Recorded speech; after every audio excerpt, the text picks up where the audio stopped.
नमस्कार। जीवन का उद्देश्य, क्या जीवन का कोई उद्देश्य हो सकता है? हम जीवन में उद्देश्य ढूंढते हैं, यानी पर्पज ऑफ लाइफ। अब हमारी छोटी बुद्धि के हिसाब से सोचा जाए तो निश्चित रूप से हम सोचते हैं कि हम अपने मानसिक तरक्की करें, भौतिक पदार्थों की तरक्की करें, अपनी आत्मबोध की तरक्की करें।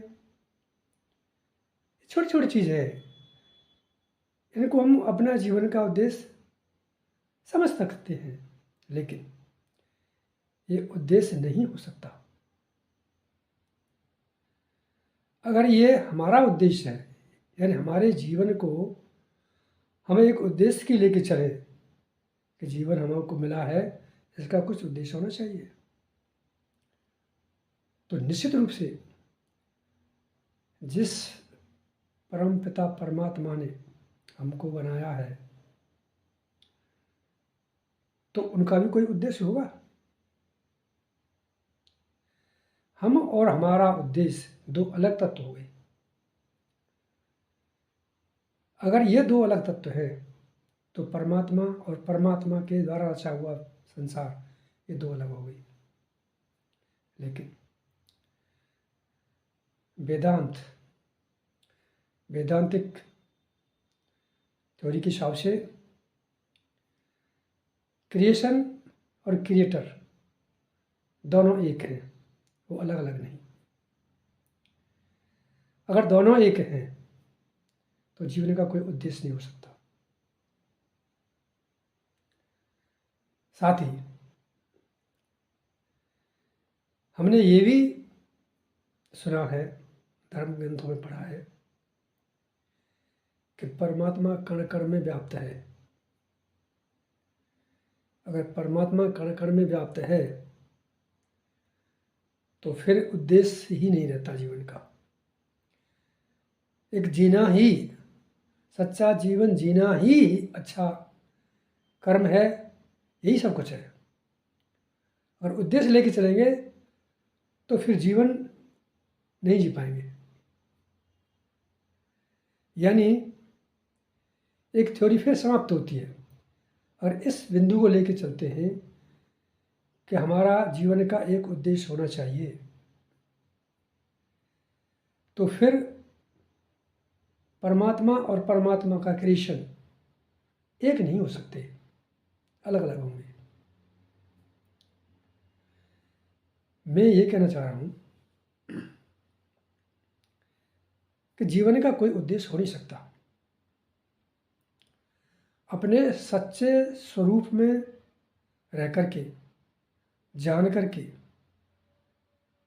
इस माया के जाल को समझ करके जीवन जीना ही सब कुछ है, किसी उद्देश्य की प्राप्ति करना नहीं। लेकिन कभी कभी हम सुनते हैं कि मनुष्य का जन्म मिला है, हमें अपने आत्मबोध को जगाना चाहिए। फिर क्या होगा? आत्मबोध जगाने का मतलब है कि उससे हमारे जो सच्चा स्वरूप है उसको हम जान पाएंगे। और सच्चे स्वरूप को जान पाते हैं तो फिर क्या होगा?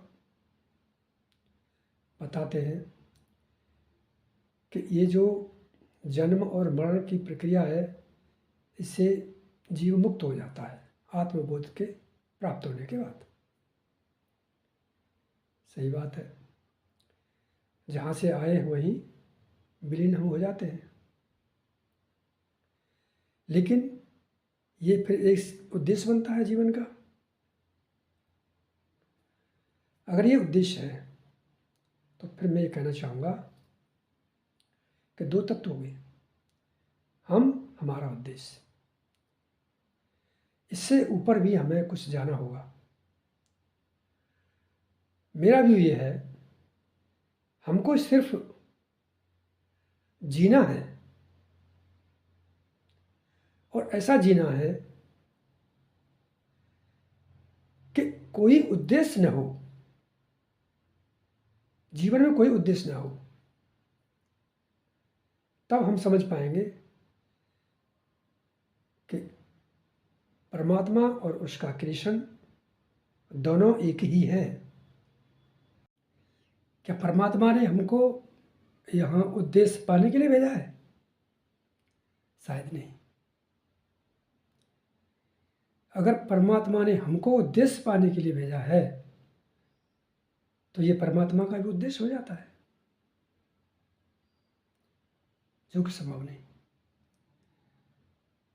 वो परमात्मा मनुष्यों में मनुष्य होकर के, पशुओं में पशु होकर के, पक्षियों में पक्षी होकर के, पेड़ पौधों में पेड़ पौधे होकर के खुद जी रहा है, कोई उद्देश्य नहीं। फिर हम अपना उद्देश्य क्यों ढूंढते हैं? अपने बोध को जगाओ, ये जीने के लिए, किसी उद्देश्य के लिए नहीं। धन्यवाद।